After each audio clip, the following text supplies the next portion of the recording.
জাতীয় নাগরিক party, NCP এবং জামাতে ইসলামী সহ অন্য চরমনাই বা অন্য যে দলগুলোর মধ্যে আমরা একত্রে নির্বাচনী বৈতরণী পার হওয়ার আমরা সিদ্ধান্ত গ্রহণ করেছি। আমাদের মধ্যকার আসলে আসন বিন্যাসের বিষয়টা নিয়ে আমরা এখনো পর্যন্ত চূড়ান্ত কোনো সিদ্ধান্তে আমরা উপনীত হইনি। আমরা খুব অল্প সময়ের মধ্যেই একটা চূড়ান্ত সিদ্ধান্তে আমরা উপনীত হব এবং সে সময়টাতে আপনারা জানতে পারবেন যে ঠিক কতটি আসনে শাপলাকলি মার্কায় আমাদের প্রার্থীরা তারা প্রতিদ্বন্দ্বিতা করছেন এবং কতটি আসনে দাঁড়িপাল্লা বা অন্য যে মার্কাগুলো আছে সেই মার্কাগুলোতে তারা প্রতিদ্বন্দ্বিতা করছেন।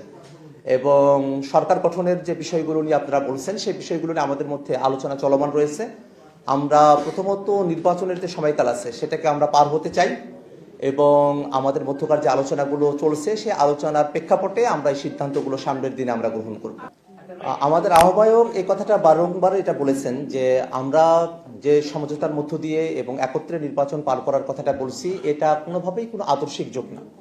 এটা একটা নির্বাচনী সমঝোতা এবং এটা নির্বাচনের জন্যই এটা এই সিদ্ধান্তটা গৃহীত হয়েছে। জাতীয় নাগরিক পার্টি, এনসিপি, আমরা আমাদের যে রাজনৈতিক আদর্শ সেই রাজনৈতিক আদর্শের উপরেই আমরা আমাদের রাজনৈতিক কার্যক্রম পরিচালনা করব। এবং আপনারা খেয়াল করে দেখবেন যে আমরা যে 47 জনকে আমাদের দলের তরফ থেকে মনোনয়নপত্র দিয়েছি তাদের মধ্যে উল্লেখযোগ্য সংখ্যক নারী প্রতিনিধি রয়েছেন এবং আমরা মনে করি যে জাতীয় নাগরিক পার্টি, এনসিপি এবং জামাতে ইসলামের মধ্যকার এই যে নির্বাচনী সমঝোতা বা যে জোটের যে প্রসঙ্গ সেটা আদর্শিক কোনো সিদ্ধান্ত নয় এবং সেটা এই নির্বাচন এবং বাংলাদেশে বর্তমানে সংস্কারকে বাস্তবায়ন করা, বিচারকে বাস্তবায়ন করা, আধিপত্যবাদ মুক্ত এবং দুর্নীতিমুক্ত গণতান্ত্রিক এক বাংলাদেশের প্রত্যাশাই গৃহীত একটা সিদ্ধান্ত। আমরা দীর্ঘ সময় ধরে স্বৈরাচারের যারা দোষর জাতীয় পার্টি এবং অন্যান্য যে দলগুলো আছে তারা যাতে নির্বাচনে অংশগ্রহণ করতে না পারে সে ব্যাপারে আমরা আমাদের দাবি উত্থাপন করেছি। কিন্তু দুর্ভাগ্যের বিষয় হলো এই নির্বাচনে সেই জাতীয় পার্টিকে অংশগ্রহণ করার সুযোগ দেওয়া হচ্ছে। এবং আমরা খেয়াল করে দেখেছি যে রংপুরে যখন আমরা জাতীয় পার্টির প্রার্থীর মনোনয়নের বিষয়ে আপত্তি চাওয়া হলো সেই সময়টাতে সরকারি সংস্থাগুলো কোনো আপত্তি উত্থাপন করেন নাই।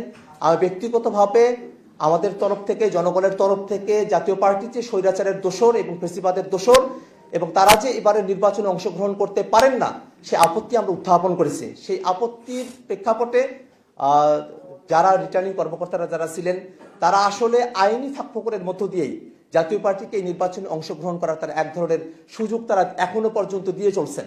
আমরা এখনো পর্যন্ত নির্বাচন কমিশন এবং সরকারের কাছে আমরা আহ্বান জানাই যে জাতীয় পার্টি স্বৈরাচারকে তৈরি করেছে, স্বৈরাচারকে বৈধতা দিয়েছে, যে জাতীয় পার্টির ব্যাকআপে আওয়ামী লীগ বাংলাদেশে হাজারো মানুষকে খুন করতে পেরেছে, গণহত্যার দোষর যে জাতীয় পার্টি, সে জাতীয় পার্টি যেন কোনোভাবেই এই নির্বাচনে অংশগ্রহণ করতে না পারে।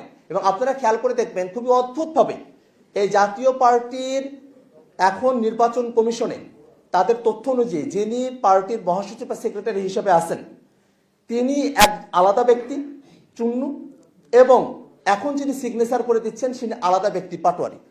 এই যে বড় একটা ফারাক, এটা আইনগত কত বড় একটা গলদ, সেই গলদের সমাধান না করে এবং সামনে 8 তারিখে জাতীয় পার্টির ব্যাপারে হাইকোর্টে এক ধরনের সিদ্ধান্ত হবে প্রতীকের বিষয়ে, সেই সিদ্ধান্তগুলো সুরাহা না হওয়ার আগেই একটা জিনিস আইনগতভাবে পেন্ডিং থাকা অবস্থাতেই তার ব্যাপারে কোনো সিদ্ধান্ত গ্রহণ করা যায় না। কিন্তু তা সত্ত্বেও নির্বাচন কমিশন জাতীয় পার্টির ব্যাপারে একটা ইতিবাচক সিদ্ধান্ত তারা গ্রহণ করেছেন, আমরা সেটার প্রতিবাদ জানাই। এবং একই সাথে আমরা মনে করি যে এই জাতীয় পার্টিকে নির্বাচনে নিয়ে আসা এটাকে কোনোভাবে আমরা সরল চোখে দেখি না। এটা আওয়ামী লীগকে পুনর্বাসন বা এক ধরনের এজেন্সির খেলা। তো বাংলাদেশের জনগণ কোনোভাবেই একটা এজেন্সির খেলার নির্বাচন বা এক ধরনের ডিজাইনড ইলেকশন তেমন ধরনের কোনো পরিস্থিতি বাংলাদেশে তৈরি হোক এটা কোনোভাবেই তারা বরদাস্ত করবে না। এবং আমরা এই স্বৈরাচারের দোষর যারা আছেন তারা যাতে ইলেকশনে পার্টিসিপেট করতে না পারেন সে ব্যাপারে আইনগতভাবে পদক্ষেপ নেওয়ার জন্য সরকার এবং নির্বাচন কমিশনের কাছে আমরা আমাদের দাবি উত্থাপন করছি।